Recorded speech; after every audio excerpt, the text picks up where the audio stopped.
Hello YouTube. So today, first of all, I'd just like to get you kind of uh, caught up with some of the things that I've been working on the channel. So first of all, I have been streaming a little bit more often, and I have been making videos a little bit more often. And the schedule as of now is Fridays I will be making videos, and on Saturdays I will be streaming on YouTube and on Twitch.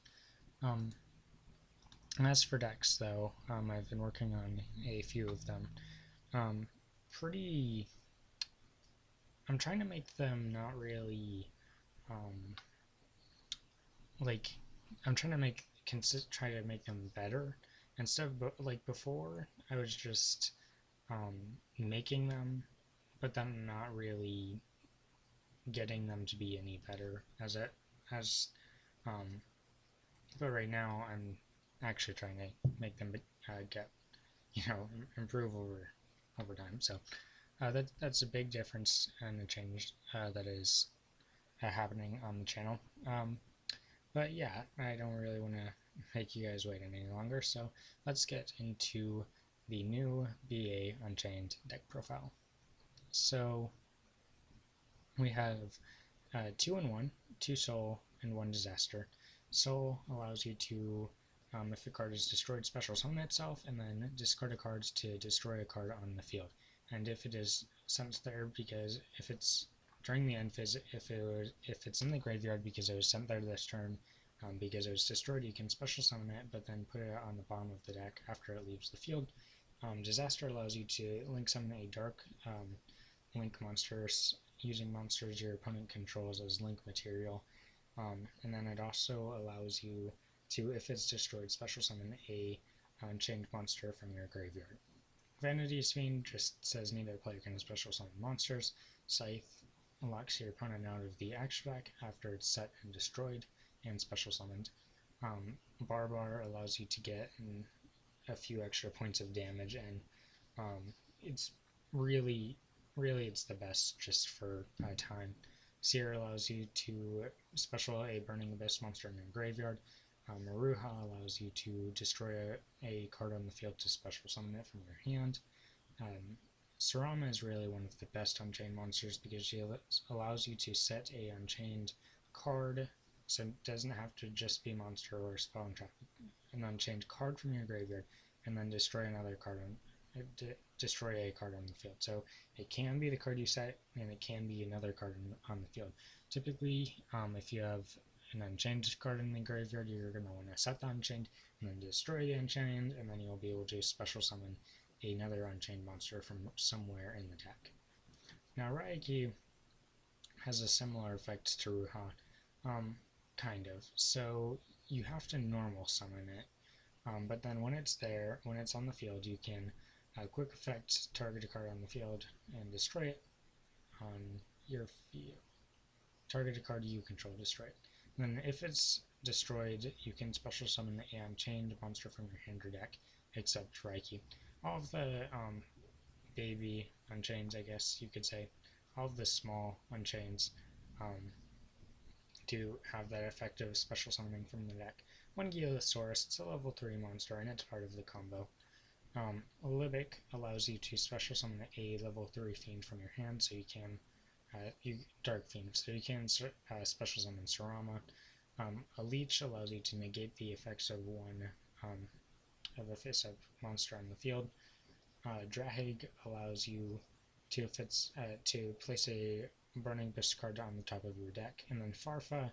Farfa allows you to banish a card on the field, and that's going to be very important later, and I'm going to explain why here in a second. Graph allows you to special summon a BA monster from your deck. Something else I haven't gone over is that all of the Burning Abyss monsters, if you didn't know, if you've never heard of Burning Abyss before, they all allow you to special summon themselves from your hand to the field if you control no spell and trap cards. And they also self-destruct if you control another monster. If you control the Burning Abyss monster and a non-Burning Abyss monster, the BA monster will self-destruct. So that's the good thing about Tour Guide here, is that we play 3 Tour Guide, and she just allows you to special summon a level 3 Fiend from your hand or deck, so it can be the Unchained as well. But special summon a level 3 Fiend from your hand or deck, but negate its effects. Also, it can be used as synchro material, but we aren't really synchro summoning here, so it should be fine. Sangan allows you to, if it's sent from the field to the graveyard, add a monster with 15,000 or less attack from your deck to your hand, but you can't activate cards or the effects of cards with the name of that for the rest with that name for the rest of the turn. You can only use this effect of Sangan once per turn. And then 3 Scarm. Scarm is basically your searcher for the deck. It allows you to search any of your BA monsters. So it's basically like you have a 4th or 5th version of all of your other BA monsters, or 6th in your deck. I guess that kind of ties in with this in a second. But yeah, after that we have Sea Archiver, and Sea Archiver, if a monster is no more special summoned to a zone like monster points to, you can special summon it from your graveyard, but banish it when it leaves the field. A Lair of Darkness, most of your cards in this deck are dark, so you can banish a dark from your hand, draw 2 cards, and then banish a dark monster from your hand, or if you don't have any, send your entire hand to the graveyard, but most of the time you should be good because most of the cards in your deck are darks. 3 Abomination's Prison, and so Prison has 2 effects. The first effect allows you to search any Unchained card, so it can be the Chamber. It also, if it's set and then destroyed, you can special summon an Unchained monster from, an Unchained monster from your deck. And then I'm going to explain this last. Next to last, Chamber, and Chamber just allows you to special summon an Unchained from your hand or graveyard. If it's destroyed, special summon an Unchained from your deck. And last but not least, we have Good and Evil of the Burning Abyss. Now this is a ritual spell, but what you can do with it is that you can set it, and then you can pop it off of the effect of mainly Aruha, but also possibly Raiki, and then if it's sent, and then when it's sent to the graveyard, and when it's in the graveyard, you can banish it and send a Burning Abyss monster from your hands to the graveyard to add any Burning Abyss monster from your deck to your hand. So it's essentially like a 6th copy, like a 6th or 7th, or if you're playing more than if you're it'd be like having a 6th or 7th copy. Another thing you can do though, if you can send it to the graveyard through Dante, you can place it on the top of your deck through Drahig. Like there are so many ways to get to this card, and you really should consider it, especially in this deck where you can just destroy it. It's really good. Moving on to the extra deck, we play 1 Beatrice. It just allows you to mill any card from your deck to the graveyard, so you can send Good and Evil. But another effect, like if you really wanted to send Good and Evil, you could, but you probably have better targets to send. But she has other effects, such as you can Xyz summon her using Dante and sending a BA monster from your hand to the graveyard, but you can't activate her effects for the rest of the turn. The Phantom Knights of Breaksword allow you to destroy a card you control and a card your opponents control. So you could destroy, like, you could set Prison or Chamber and then destroy them, and a card your opponent controls. It's really good in the deck. To Dante allows you to mill the top 3 cards of your deck, and it allows you to get into Beatrice. So Dante is a really interesting card because you can basically, you're never going to need more than, okay, I won't say that. You're pretty much never going to need more than 2 because you can just recycle them. So if you have 1 Dante on the field and 1 Dante in the graveyard, and the Dante on the field goes to the graveyard, you can add back that Dante from the Dante in the graveyard. You can shuffle back into the deck because the Dante on the field was sent to the graveyard. So you really only need 2. Even then, whenever I'm using this deck, I really only ever bring out 1. So through playtesting, you could even like cut it if you really wanted to. You could, or like not cut. You could cut one of them. You'd at least need one for Beatrice though. Borosword. Borosword is actually a card that I've never really liked, but I've been testing out, and it's actually not that bad of a card. Being able to on your opponent's turn, being able to change the battle position of monsters and gain attack is actually pretty good. That so that's really good. I still think Borreload is better. Borreload, just being able to steal that opponent's card, non-targeting and non-destruction effect, like that's really good. And it just so happens that Dragoon, unless they have like one of their negates on them, they Borreload is actually an out to Dragoon. So that's pretty cool. I mean, you have to play through all of their disruptions first, but still, it's it's a good card.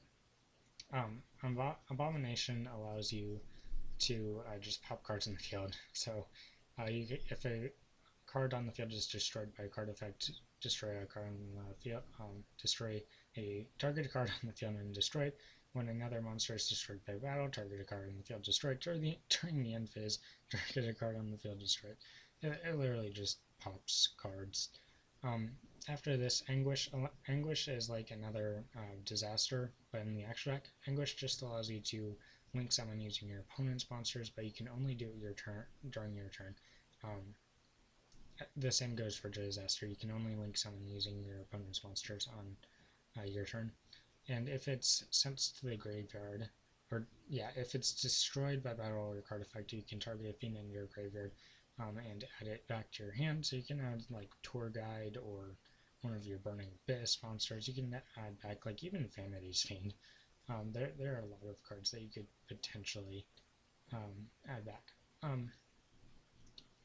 Nightmare, Unicorn, and Phoenix. Unicorn allows you to spin a card on the field, and Phoenix allows you to destroy a spell or trap card on the field. Yeah, Rage allows you to link summon a link monster using this card and a card your opponent controls during their turn because it's a quick effect. And if it's destroyed by power card effect, target a fiend in your graveyard and add it back to your hand. Dagda allows you to get easy access to Scythe. So typically, you would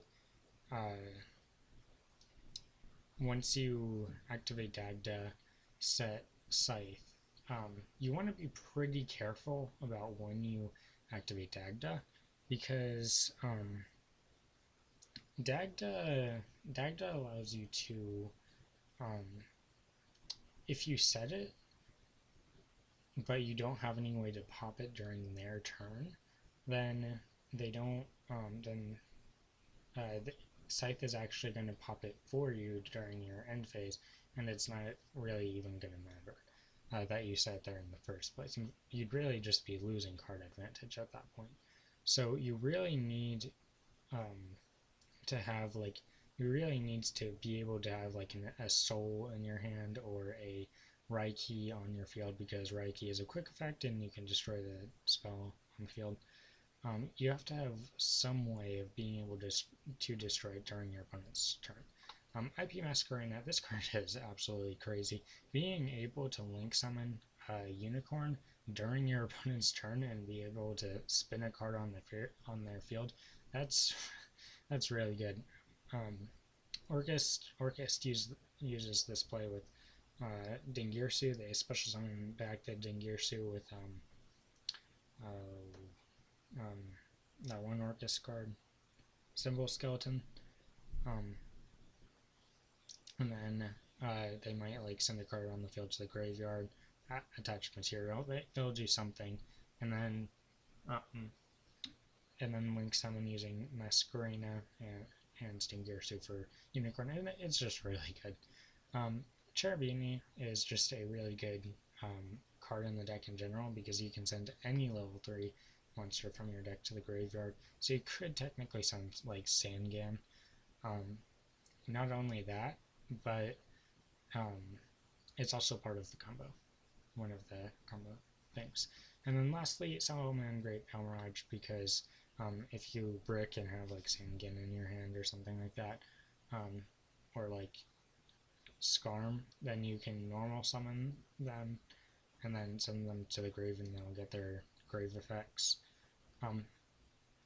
Moving on to the side, we play two Camasail, one Kumungus, and three Slumber, so that you can tribute over your opponent's cards.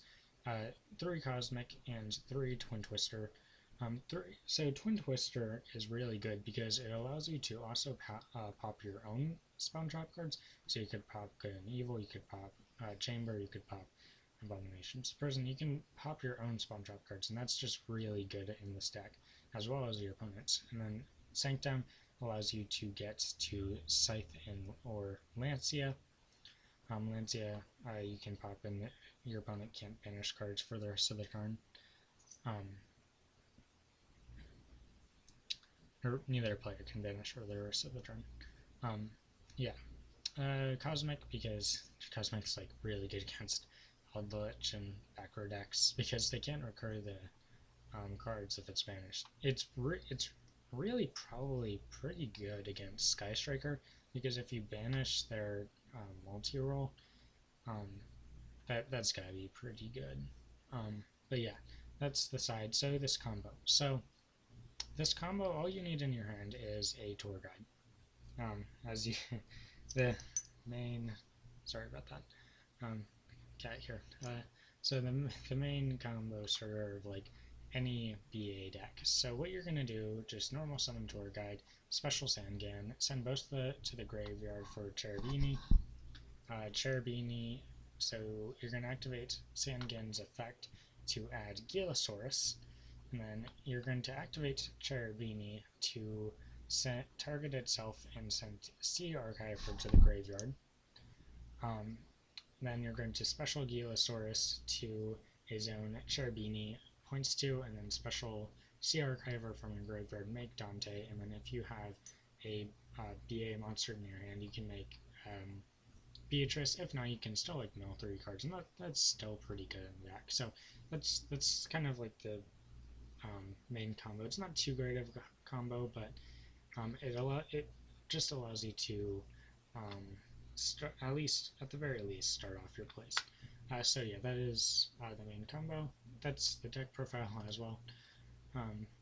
So sound scene rants. Yeah, I'm sorry about the long video, but yeah, that is the deck profile. I really hope you enjoyed. If you did, please like, subscribe, and especially comment, because I really like hearing from you guys. It's always interesting to interact with other Yu-Gi-Oh players and see just just what they think of the game state, that kind of stuff. So yeah, I hope you guys enjoyed, and yeah, I will see you guys next time. Peace.